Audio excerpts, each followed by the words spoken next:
I did find the article. But we could also talk a little bit about how the account's been banned.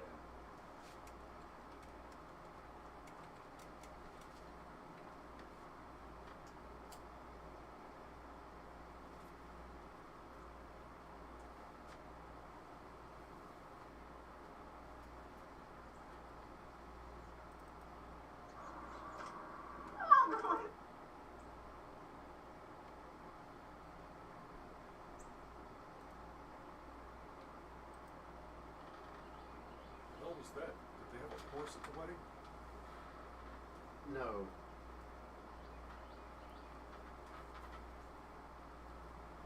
Hey, which one of these is the shooty button?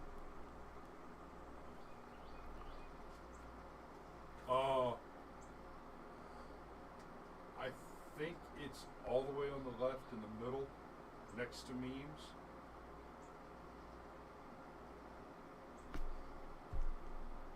That should switch to the counters. And then the upper right is the actual stinger.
Whoops. Yeah. Whoops. Morning. Morning. Steve says we're a podcast today because he's driving and he won't see the comments. Honestly, we're a podcast every day if you just listen. Yeah. You know, I've never been able to get my head around how to publish as a podcast because it looks like everything requires you to pay extra money to podcast. I'll get smarter on it sometime. Not today, though. Shit to do. Man, I'm going to Griffin right after the show this morning. Okay. And then I'm going to Madison. Okay. From Griffin. Okay. And then going straight back to Griffin from Madison. Okay. You get paid for those miles, right? Some of them. It could be worse, but it's like, you know, there's a lot of time in there that I could, I don't know, be shooting houses. Yes, well. Whatever. So, good morning. It's Firearms Friday. I see Steve and I see GCM. Good morning, gentlemen. Good to see you. And GCM, I'm interested to hear how your cases are coming along. I watched a couple of your streams on that, and I'm not going to go into any detail here. Love to talk to you about it offline. Maybe even bring you on the show again and talk in particular. I don't know if you've got ongoing cases relating to the matter, but if you guys haven't seen it, go check out GCM's channel and see some of the stuff that's been going on. There's some. He's put his finger on some legitimate and very serious wrongdoing by governmental employees. Corruption's not even the word. It's active criminality. But, where at? GCM, if you could comment, I don't remember what the township is where the incident was with the death threats, but let us know in the comments. And Death threats. This sounds spicy. Oh yeah, super spicy. Like, boy, speaking. Warrenton, Georgia. Yeah. Death threats. Government official doxed him. So yeah, that's some serious wrongdoing. And yeah, brother, I'm half tempted to take a little time off and just go down there and run my own 1A audit, because shit, it is Georgia. So it's been a long week talking about the Supreme Court leak and the criminality of that, the general psychopathy of the left, who resorts immediately in all cases to violence as the first line.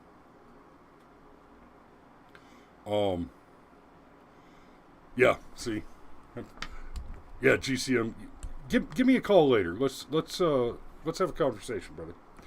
But we've been talking all week about the left killing the innocent children, and it's appalling to see what's going on. So we're gonna brighten up the week a little bit with I got you a mama bear story, and I'm sorry guys, I tried to craft a new award badge to go with the mama bear thing, because we do have mama bear stories occasionally, and I've only been up since about 5:30.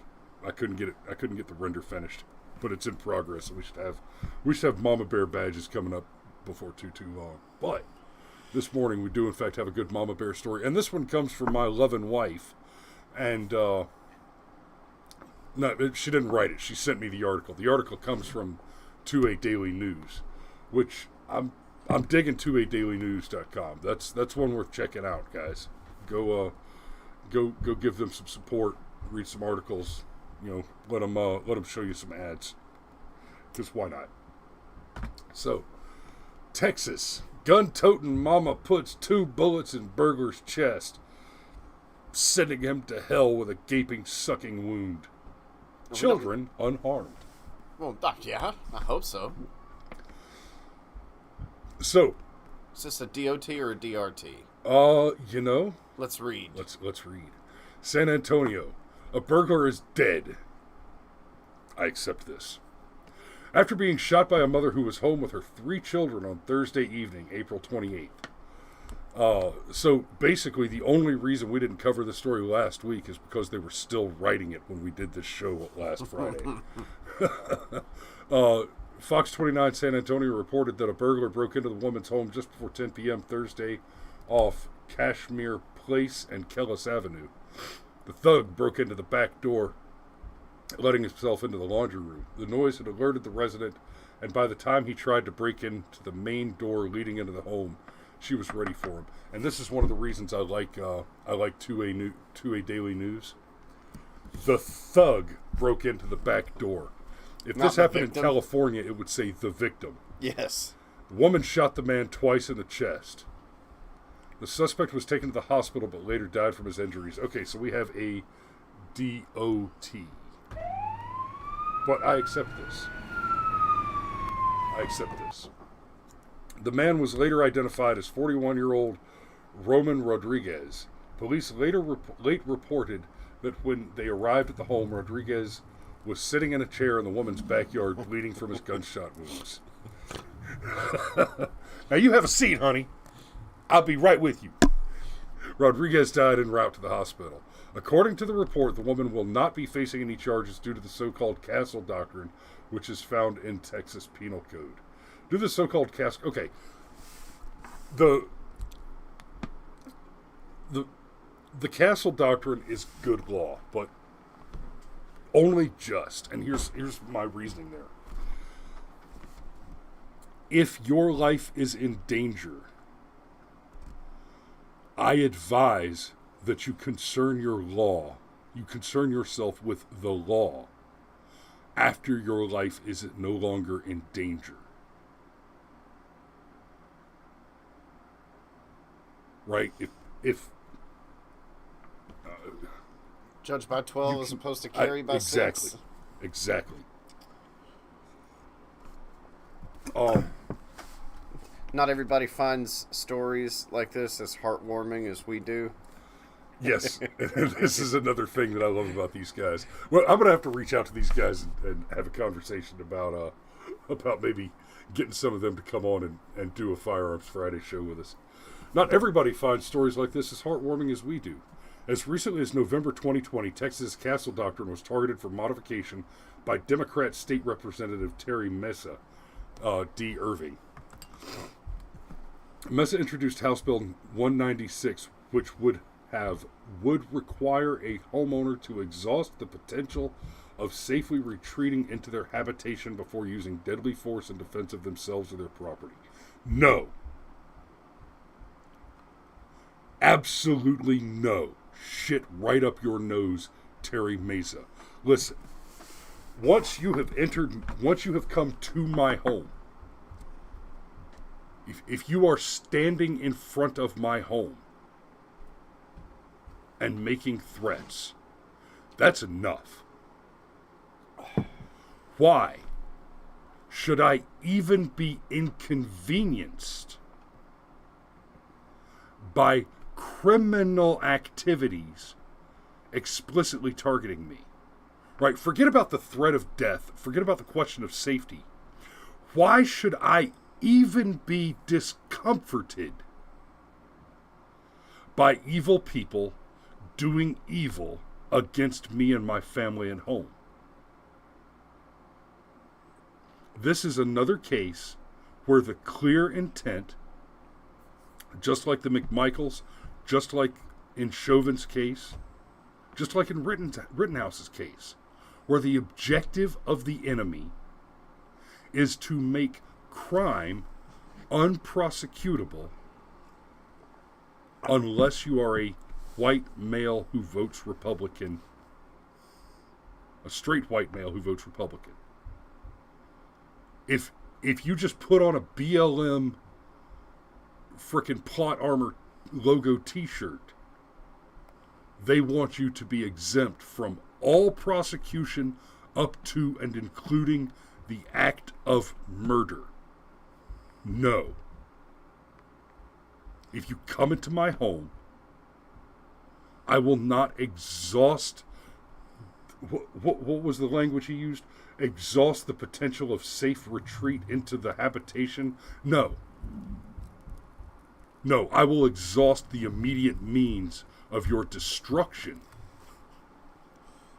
as soon as you cross that threshold, because I no longer care if I have a good read on what your intentions are. As we know from the prosecution of crimes, it is nearly impossible to infer intentions. So if your intentions are not absolutely clearly positive, it is unreasonable and unwise to assume anything other than that they are the most negative potentially available. Because if I assume that your only intention is to cause me harm and not to kill me, and then I'm wrong, then by the time I know I'm wrong, it is too late for me to defend myself. So the exhaustion of the potential safe retreat argument, that happened when you stepped on the property. As soon as you were on my private property, I have already exhausted all reasonable expectations of retreat. Can we go back to the article? Yes. There's a little more to it here. Oh, yes. So, Mesa introduced the House bill according to a thread on Twitter written by her on November 19th, 2020. I filed this bill because the castle doctrine as it currently exists emboldens people to take justice into their own hands, Mesa continued in the thread. That's a lie. In what way does castle doctrine... Because what she's suggesting here is that people having the right to defend themselves in their homes when attacked by criminals is the same as encouraging people to engage in vigilante justice, which is necessarily expeditionary and involves leaving that home. That's why this law is called castle doctrine and not chase them into the police station doctrine. So, I'm going to read the next little bit here. So while theft is obviously wrong, we have laws to address that. I don't believe that stealing someone's lawn ornament should be an offense punishable by death. The bill, if passed into law, would have required this mother to retreat from the advancing thug, perhaps even leaving her children in harm's way. The bill died in committee in 2021.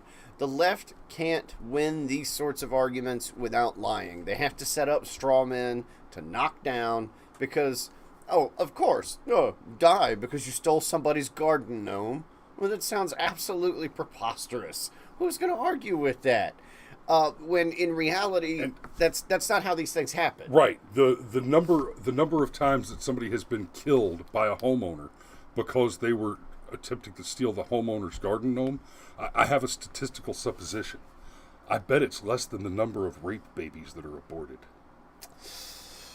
It's funny. I forget the name of it, but some institute put out their stats where it's numbers that Planned Parenthood even agrees with.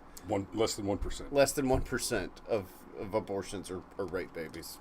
So, no. That's all that less than 1% is all categories other than elective. I mean, yes, but look, but less than that 1% is rape, life of the mother, and incest. Right. So, and yes, I maintain that even fewer cases of home defense involve someone stealing a garden gnome. Hats off to the mother who used her God-given gun rights to protect herself and her children from this criminal. She taught this thug a leg in property rights and self-defense, which cost him his life. Lawmakers such as Rep. Meza spend their time in office chipping away at the Second Amendment while ignoring law-abiding citizens who would be victimized if their bills made it into law. How different would this story have turned out if Representative Meza's bill had been enacted into law? That whole duty to retreat thing, if there was ever a concept that legally codifies victim shaming or victim blaming, that's it. Oh, you didn't run away hard enough? Oh, okay, right. You didn't run away hard enough, so it's your fault. Exactly. I'm trying to ignore Legion because but I'm glad you're with us this morning, Sunshine. So this story is they even use the words in the story, heartwarming. Absolutely. And Mama Bear, you get full marks. Thank you for being a good mama and defending your children. Right? This and I feel compelled because it's been so much part of the conversation this week. This is the difference between the left and the right. On one side, you have people doing violence, demanding the legal authority to murder children. And as we've seen from the statistics, in 99% of cases where they are murdering these children, it is explicitly and exclusively the case that they are doing so as a matter of convenience because they can't raise the child because they're inadequate human beings. And by inadequate, I mean that fully. They made a choice to engage in an activity that has a clear and obvious consequence. They engaged in an action that literally billions of times has had a repeated, predictable consequence, and expect to not assume the responsibility associated with that consequence after having freely made the choice to engage in the activity. And then on the right, come for my babies. All other lives are forfeit.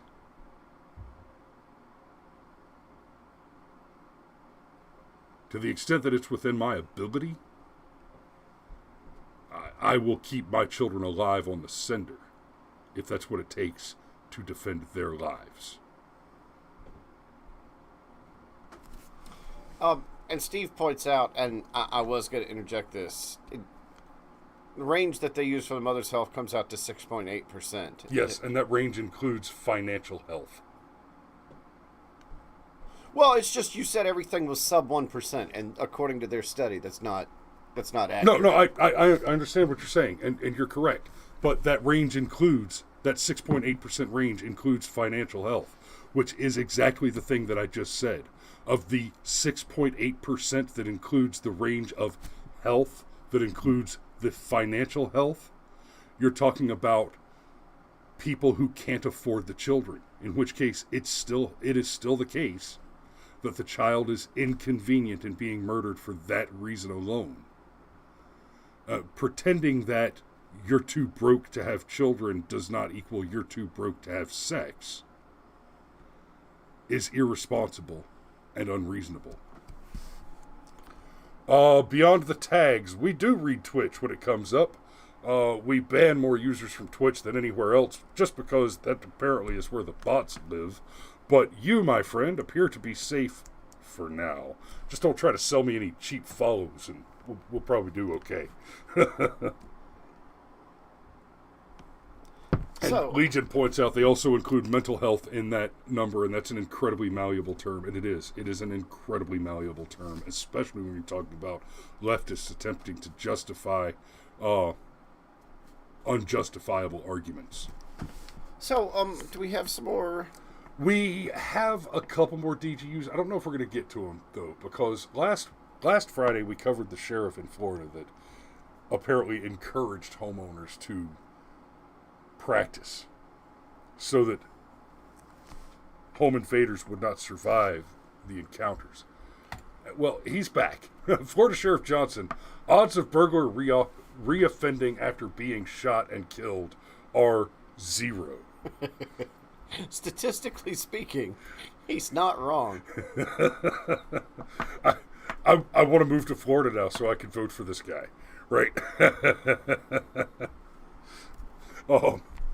Sergeant Major says, I twitch, and he's on Twitch. Says, I twitch, but not when I have a good sight picture. Beyond the tags. Okay. Beyond the tags, I am amused by your comment. I'm going to give you top comment today until somebody else takes it away from you. Did you catch that, Yeah, Taylor? I did. So, Milton, Florida, Santa Rosa County Sheriff Bob Johnson doubled down on his comments from last week, advising homeowners to shoot burglars in a Tuesday morning appearance on the Fox News Channel's morning news program, Fox and Friends. We reported how Johnson made considerable waves last week after saying at a press conference that residents in his county were more than welcome to shoot at someone breaking into their home. We'd prefer that you do, actually, Johnson told the press. In his interview, Johnson did not back down from those comments 1 inch. And to remind you, he also made the point in that interview that if you eliminate the enemy, that if you kill these bad guys when they break into your home and try to hurt you, that you're doing the taxpayers a great service.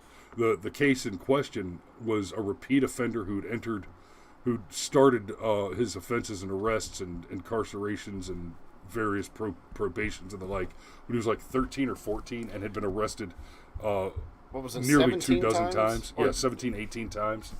Oh, yeah, because I asked the question. So, somewhere between offender. 1 offense and 17 offense. I'm not real sure what the number is. Right. But somewhere in there, you become a repeat offender. Yeah, he says if somebody breaks into your house in Santa Rosa County and you shoot and kill them, the chances of them reoffending after that are 0. And we like those odds, Johnson said. So in Santa Rosa County, if you break into a house, you roll the dice. Johnson's follow-up comments come on the heels of his press conference last week where his department announced the arrest of one Brandon J. Harris. Harris has allegedly committed a spree of home break-ins in the Santa Villa subdivision in the city of Pace, located just outside Pensacola, Florida. Various media outlets report that one of the homeowners whose property was targeted by Harris attempted to shoot him but missed. Harris has been described by Johnson as a frequent flyer. That's the language he used. That was excellent. And yeah, part of the conversation, and I hope Harris hears this conversation, hears this report, right? Because he didn't die. And one of the things that that Johnson put out when he said that is, if you had made him die, then we wouldn't have to deal with him. We wouldn't have to spend your valuable taxpayer dollars on this repeat offender, who, by the way, is not just a repeat criminal offender, but his he reported that Harris had pre-existing charges of aggravated assault, battery, and violation of probation, and is registered as a high risk sex offender. And yeah, I mean, give me a lazy sheriff who doesn't want to do the paperwork any day. To be fair, there's probably a lot of paperwork involved anytime there's a homicide, even if it's justifiable. But once the paperwork's done, it's done. You don't have to worry about transporting people around. Correct. Like, you don't have to bring him, like his Fruit Loops at 6 a.m. in the morning in the county jail, if he's not in the county jail. Oh. And again, come back over so that we can... Yeah. I love this take. The sheriff said, I tell everybody 99% of the people here love law enforcement, and the other 1% are in my jail currently. Oh. So, Johnson's comments at last week's press conference earned howls of indignation from Florida defense attorneys who were interviewed by NPR earlier this week. Jude Facidomo, Jude, president of the Florida Association of Criminal Defense Lawyers, FACTL, accused Johnson of being reckless and turning Florida into the Wild West. It's wildly irresponsible because it essentially encourages people to use deadly force without giving it more consideration, Jude told NPR. There's often times that somebody is not an imminent threat to you, but Sheriff Bob Johnson told Fox News that the community overwhelmingly supports him. So, I mean, again, we have to set up a straw man. We have to lie. Like, we're not talking about getting into an argument with somebody on the bus and shooting them. We're talking about a specific situation where dude was in the middle of committing burglary and he got ran off by somebody with a gun. Like, that's... Yep. I know what your intent is if you are illegally entering my house. The question is, how far does that negative intent go? But I already know your intent is negative. And once you cross over into the criminal mindset, once you've decided to abandon pretending to play along with civilization's rules. Our take. 2A Daily News. I need to talk to you guys. Our take. Of course, gun owners weren't surprised to hear that Florida's criminal defense attorneys didn't like Sheriff Johnson's vocal support for the Second Amendment. After all, how many of them would be unemployed if there were no more frequent flyers in the criminal justice system? At the end of the day, every law-abiding citizen has the right to defend themselves and their families with deadly force, if need be, from attacks by violent criminals. And we're darn happy Sheriff Johnson pointed that out. That right there. When you look at the criminal justice system, our crooked-ass prosecutors and crooked-ass public defenders, by the way, who get paid to lose. If you don't already understand that, we'll be doing a show on that at some time in the future. There's some stuff first, but understand, public defenders get paid to lose your case. It is just about as corrupt as it could be. And there is a vested interest there. You know, just like Democrats with poor people, lawyers need criminals to stay in business. At least prosecutors do. Prosecutors need criminals to keep them in business. Now, defense attorneys need them too. But defense attorneys aren't, they have no need to go out there and create more criminals while they've got prosecutors doing it for them. So, and with that, we are at the end of the hour. It is Friday. We're going into the weekend. Going to be a hell of a weekend. My daughter is appearing in a school play production of Fiddler on the Roof, and she yesterday she learned the meaning of the expression "suffering for your art," as she was engaged from 9 to 5 in rehearsals for the 4 shows that they're doing over the weekend. So, y'all get out there in the world, have you some fun, see something interesting, and be safe about it. Keep your booger hooks off the bang switch until you've identified a target that needs to be destroyed. Watch your lane. Don't drive drunk. Don't fry bacon naked. And don't miss us Monday morning at 07:30 for Me More Monday. We'll see you then. We love you. Be safe.